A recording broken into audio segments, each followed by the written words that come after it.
Naghahanda na ang iba't ibang sangay ng pamahalaan para sa target na pagsisimula ng rehabilitasyon ng EDSA sa susunod na buwan.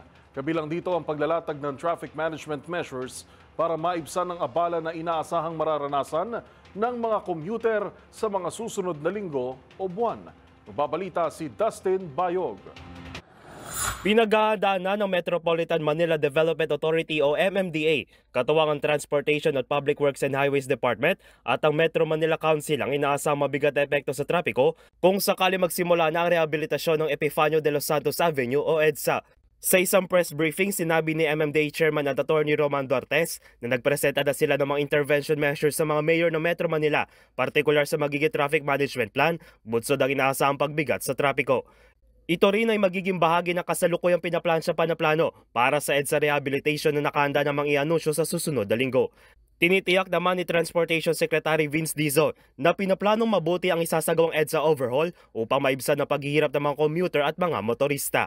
Hindi biro itong proyektong to, kaya kailangan planuhin ng tama, planuhin ng maigi, at kailangan talaga ang focus natin is ma-minimize yung aberya sa ating mga motorista at sa ating mga commuter.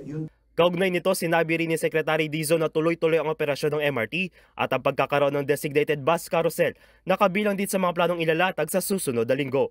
Inaasahan naman magsisimula ang proyekto sa buwan ng Abril na tinatayang tatagal ng 1.5 taon.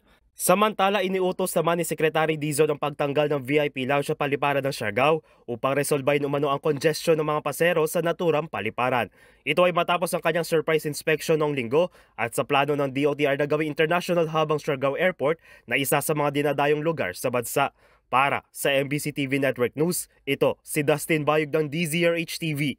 Una sa Pilipinas, una sa Pilipino.